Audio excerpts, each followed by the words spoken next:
So let's, at this point, take a look at the press conference by the Oakland County prosecutor. This was done on August the 9th,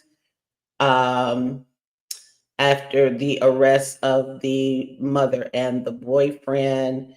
And I don't believe they had even been arraigned yet. So let's take a listen at what the prosecutors had to say.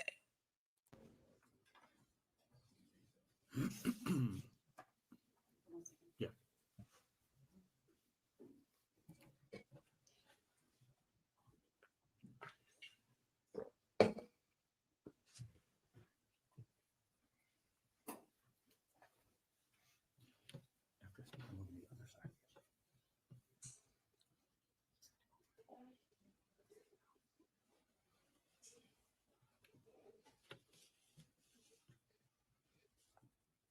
Good afternoon. The prosecutor will update everyone on the additional charges that have been filed in this case. First, I want to remind everyone that criminal charges are merely accusations and the defendants are presumed innocent until and unless proven guilty. Her remarks today are based on the information placed on the record during the swear-to and arraignment before the court earlier this morning. Oakland County Prosecutor Karen McDonald. Good afternoon. I would like to introduce members of my staff. To my left is Sarah Green. She's the chief of the Special Victims Unit. Assistant Prosecutor Lauren Benninger. She is also in the Special Victims Unit. Kelly Collins is our chief of juvenile. Betsy Haig is our chief of administration and oversees the juvenile division. Mark Keese is our chief of circuit. And this is, do you want to introduce yourself? Sure. Chief Brent Lemarice, Madison Heights Police Department. Thank you. Thank you. The victim in this case is Giovanni Jennings, known by his family as Chulo. Chulo was 6 years old, and he died from blunt force trauma to his abdomen and a perforated bowel after a lengthy period of confinement and abuse. The Wayne County Medical Examiner determined that the manner of death was homicide. Last week, my office filed charges against his mother, Elaina Jennings, and her boyfriend, Daniel Giacchina, for lying to the police, and additional charges against defendant Giacchina for improperly possessing weapons and ammunition because he was already a convicted felon. But it was clear from the evidence that we saw that there was a pattern of abuse that led to Chulo's death. My office, in conjunction with the Madison Heights Police Department, has spent the last week performing an intensive review of every piece of available evidence, including cell phone evidence, photos, and evidence that was seized in search warrants. Combined, we have spent over 100 hours reviewing extremely disturbing videos and photos, as well as text messages and Facebook chats describing the horrific things that happened to this 6-year-old boy. Everyone standing up here, including myself, were a part of those 100 hours of review. His siblings were present for and witnessed much of that abuse, and a complete review of the digital evidence continues. Chulo's 4-year-old brother was interviewed at Care House.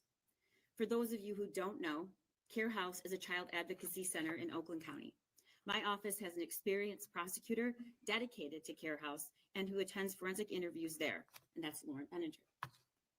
I cannot express the importance of Care House and how fortunate we are in this county to have this highly qualified professional organization who interview and provide therapy for child victims. I also want to thank the Oakland County Sheriff's Department who assisted in this investigation.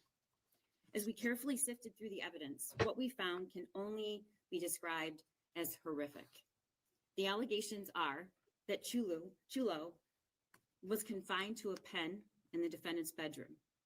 He was beaten. He was bound to the wall by using a staple gun to his clothes to the wall, which forced his face into a corner.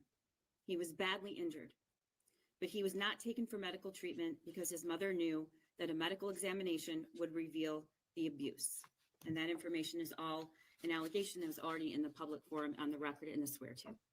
Based on that additional evidence today, my office amended the charges against the defendants to include murder and child abuse in the first degree. On July 30th, 2024, at 2:34 p.m., Elaina Jennings called 911 to her home and indicated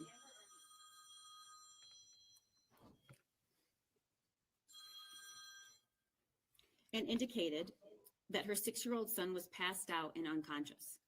Chulo was rushed by ambulance to Ascension Macomb Oakland Hospital, transferred to the Detroit Medical Center, and ultimately succumbed to his injuries around midnight on July 31st. The allegations are that Jennings falsely told police that she left Chulo with his biological father when she went to work that morning, and that Chulo was uninjured prior to being with his father. Police located and arrested Chulo's father, and based on information provided by his father, subsequent investigation quickly revealed that the child's father was not anywhere near Chulo's location that day, and that defendant Jennings had provided false information to police. Based on the investigation to date, there is no evidence that Chulo's father took part in these crimes. Elaina Jennings, along with Chulo and her 2 other minor children, were living at the home along with Jennings' boyfriend, defendant Daniel Giacchina, and Giacchina's grandmother. Further investigation revealed that Giacchina and Jennings conspired to falsely tell police that it was Chulo's biological father who was last with Chulo. In fact, when Jennings left the home on the morning of July 30th, Chulo was left in the care of Giacchina. Giacchina typically watched Chulo when Jennings was at work, along with Chulo's 2 younger siblings and another unrelated 5-year-old. Photos taken during an autopsy in Wayne County revealed that Chulo had bruising and laceration on his entire body, including to his scalp, temples, lips, inner mouth, cheeks, forehead, chin, shoulder, forearms, fingers, thumbs, back, buttocks, inner thighs, knees, and shins. Notably, Chulo had pervasive bruising to his abdomen, which was also bloated and distended. He had an apparent BB wound to his shin. First responders and emergency room personnel noted extensive external injuries as well.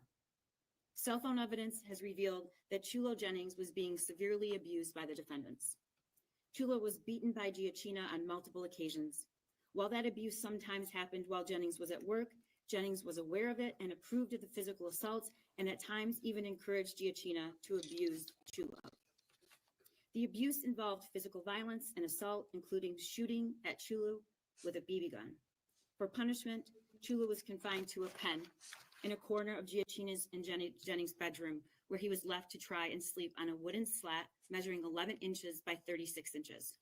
A black curtain was put in place so Chulo couldn't see out, and barricades were used to keep him in place. Giacchina purchased a home security system and mounted a camera on the wall to monitor what he and Jennings called, quote, the corner, the pen in the bedroom cordoned by the black curtain where they kept Chulo. Both Giacchina and Jennings would watch video clips of Chulo, quote, misbehaving, which would include Chulo trying to urinate, drink, or leave the corner. On one instance, on July 26, Giacchina bound Chulo to the wall to keep Chulo confined in the corner and to position his head to face the wall. He did so by stapling the clothing Chulo was wearing to the wall with a staple gun. He texted Jennings that he had solved the problem of keeping Chulo's face toward the wall, sending her a photo of Chulo stapled into the corner of the pen. That photo shows the shoulders of Chulo's shirt stapled to the edges of the corner in such a manner that Chulo's body, along with his head and face, were wedged into the corner of the wall. Both Jennings and Giacchina laughed about the photo and Giacchina's use of the staple gun to solve, quote, the problem. According to the text, Chulo was being punished in this manner for looking out the window in the pen area. A search conducted in the home in the pen area where Chulo was kept revealed marks in the walls consistent with a staple gun and holes in the wall with BBs still in them. During the search, police seized both a staple gun, a BB gun, and CO2 cartridges before the BB gun. They also seized a 9mm semi-automatic ghost gun and over 100 rounds of live 9mm ammunition. A photograph recovered from the cell phone analysis depicts Giacchina in the middle of 2 young children who are handling the ghost gun and the BB gun. On July 26, a photo from Jennings' phone depicts 2 children who are each pointing a gun at a third child.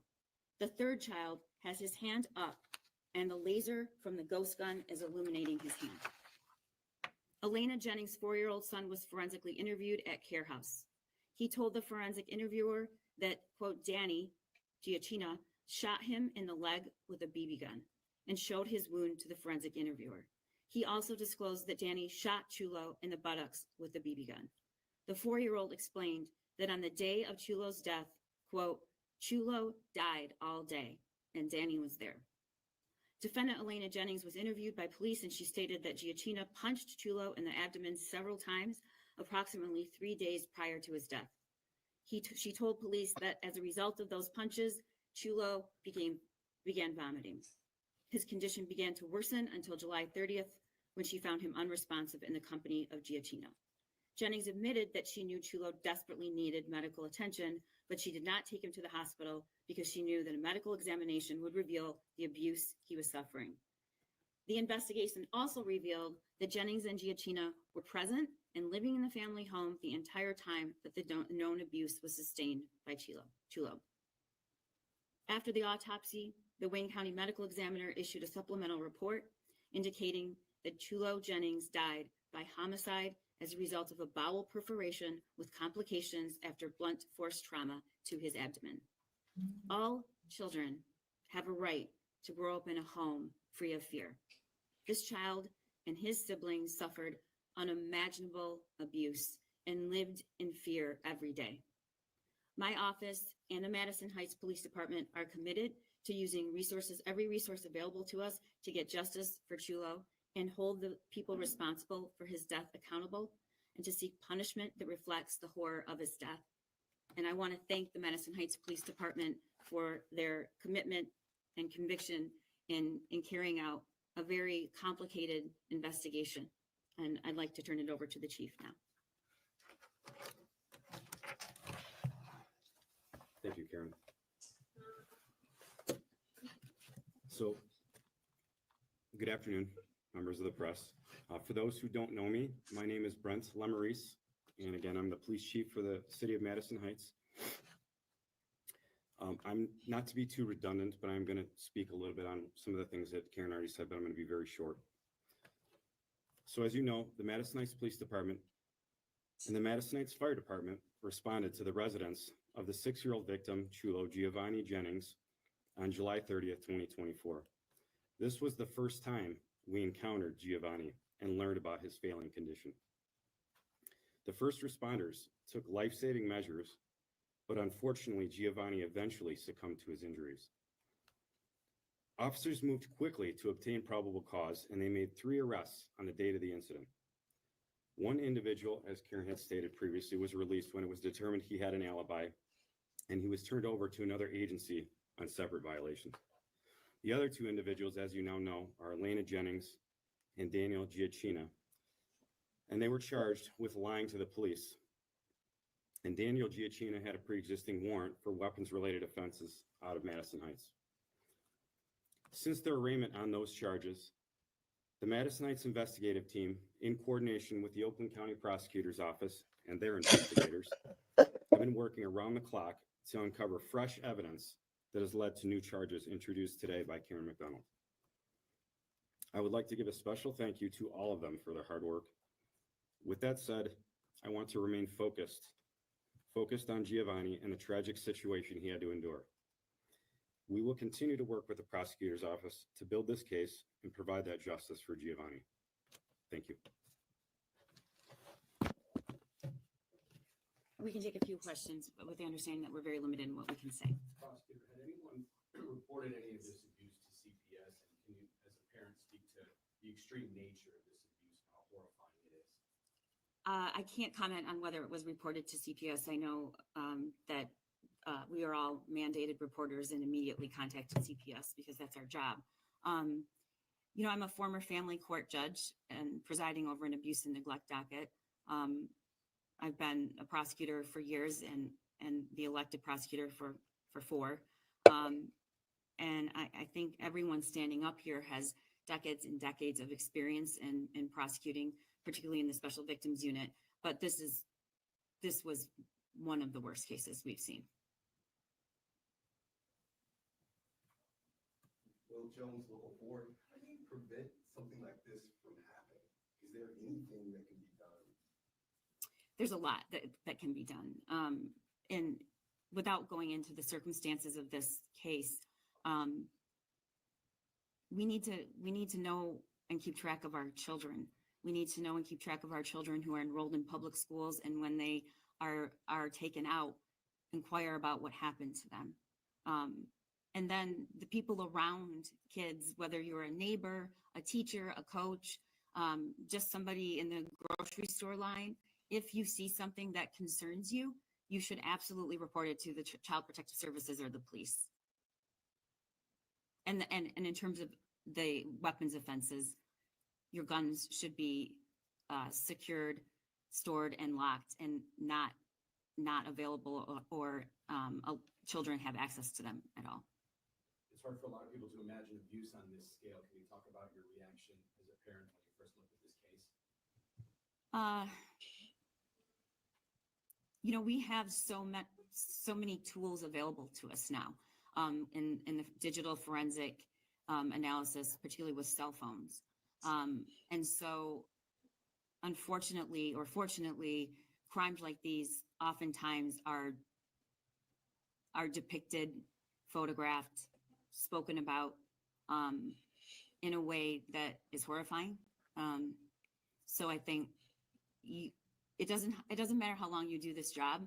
I don't think any of us ever stop being extremely moved and horrified at what we see. But it also, I know I can speak for the people on my team, makes us more passionate and work harder to protect vulnerable people. Anything else? Just indicate that both defendants were arraigned this morning in front of Magistrate Michael Mitchell. Bond was denied, and they're both at the Oakland County Jail. Thank you. Thank you.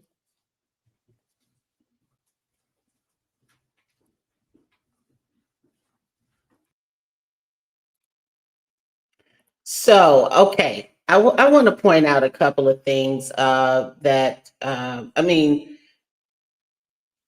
of course, this case is horrific, but they all are. Some situations in terms of child abuse, this is about 600,000 child abuse cases, active child abuse cases, which within the Child Protective Services across the country. At this time in the country, all over the country. So, and the most common form of child abuse is neglect. Starving, the kid doesn't have, enough food to eat and things like that, or not being properly cared for and things like that. So that is the most common form. But these crimes of violence, sexual abuse, and all of these types of things are pretty egregious. And so I want to start to deal with some of these things and as the public, because this is a public safety issue in terms of what the trickle down effect is of a child being abused in the home. Sometimes we, as adults, well, that's their business and those types of things. But the fact of the matter is that this is a cost to society when these children are abused, because they have to be medically cared for, psychologically cared for. Probably they are more likely to end up committing crimes and reoffending in terms of them becoming offenders themselves of violent crimes. And so this is an important issue. Besides the fact of the idea of innocent children being beaten, shot with guns, and all of these types of things, and that's one issue because we do have safe storage laws here in Michigan. Probably I don't know in how many states, but lots of parents have been getting charged lately here with leaving guns out. There was a 5-year-old yesterday or the day before. I was watching the news that shot themselves in the head, killed themselves because the parents left the gun out accessible to the child.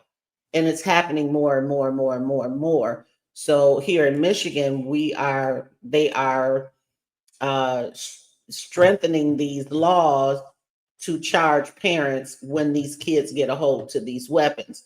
So in this case, you heard the prosecutor say that she saw pictures or text messages or videos or whatever on the phones, I believe of the mother's phone, of the children not only handling the gun but pointing the gun at a third child, and also the boyfriend Daniel Giacchina handling guns with standing in between two children. So just the callousness and all of these types of things.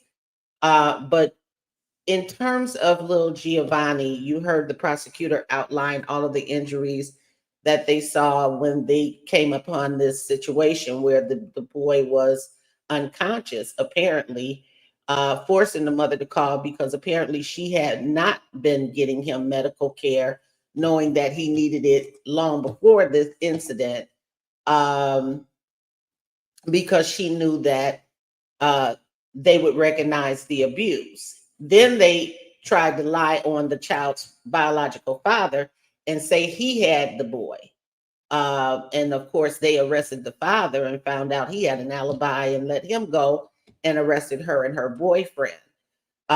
So that is one of the issues that is going to be dealt with, of course, in the court case. However, one of the things that stuck out to me during the prosecutor's press conference is the 4-year-old child.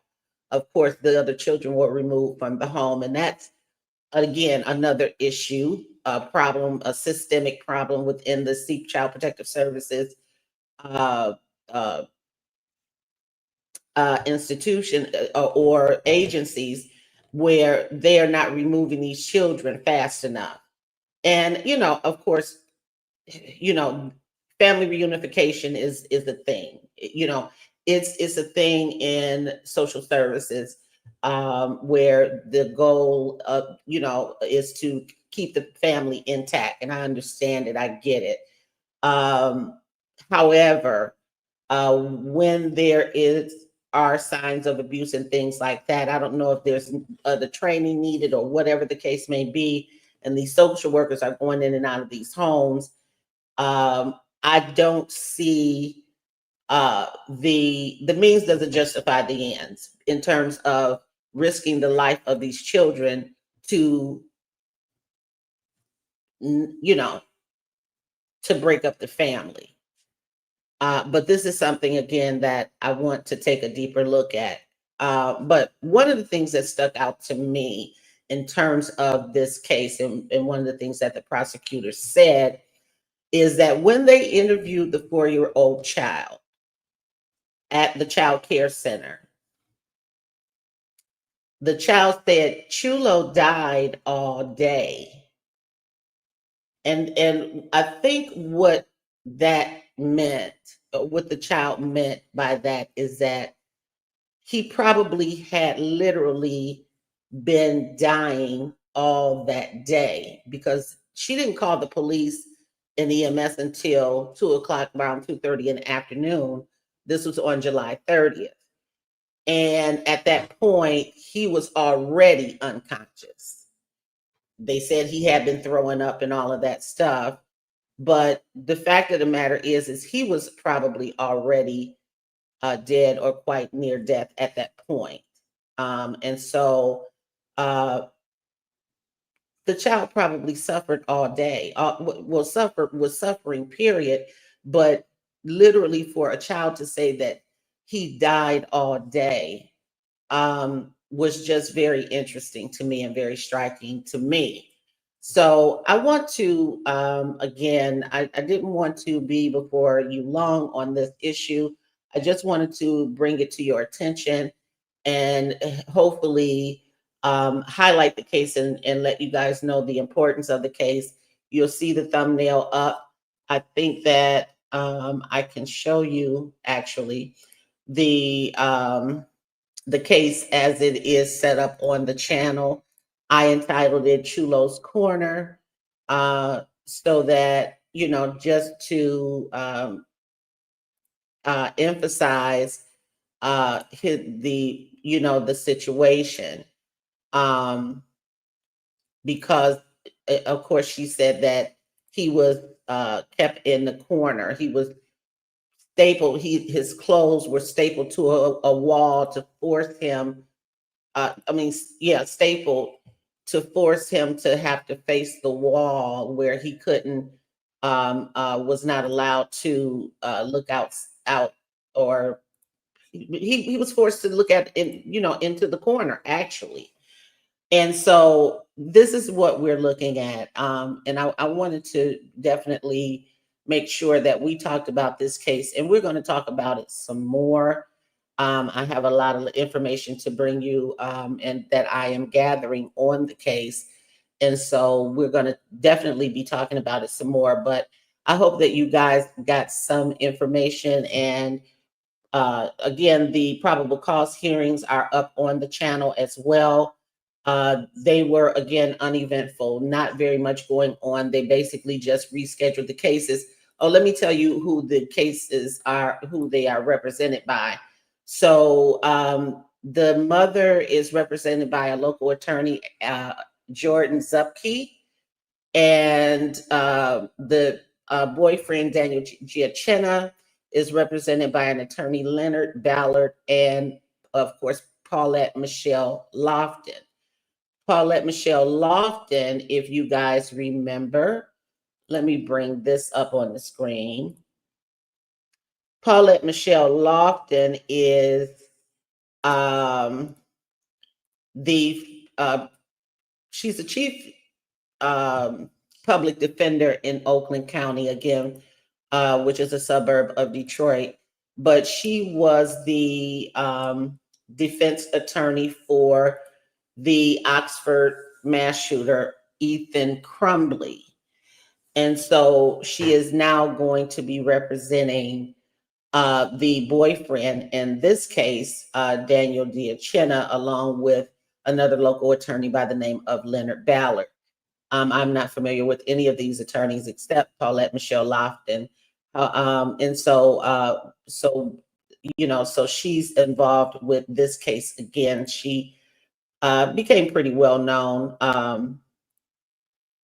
when she defended Ethan Crumbley in the Oxford high school mass shooting on last year. He was sentenced on December the 8th of 2023.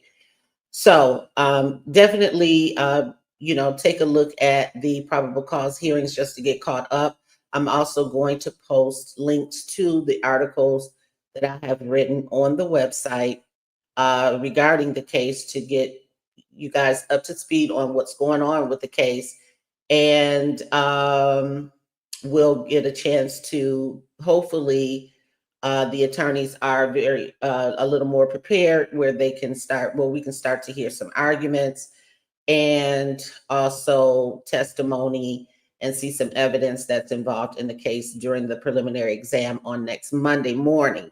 That's on Monday, November the 18th at 8:30 a.m. We do plan to bring that to you live here on the Community Advocate Network channel. So that is it. I thank you guys. I appreciate you for joining me this late this evening. Thank you guys for all of your well wishes. I was sick with COVID for the entire month of October, and I'm still wheezing and things like that, but much, much, much, much better and trying to get back to work. So thank you again. And I hope that all of you have a good, great night. Take care, and I'll see you next time. Enjoy more of our videos on the Community Advocate Network channel, and don't forget to like, share, and subscribe. If you would like to advertise your service, special announcement, or event, you may contact us at the Community Advocate Network at gmail.com. For community resources or services, visit our website at www.cammichigan.com.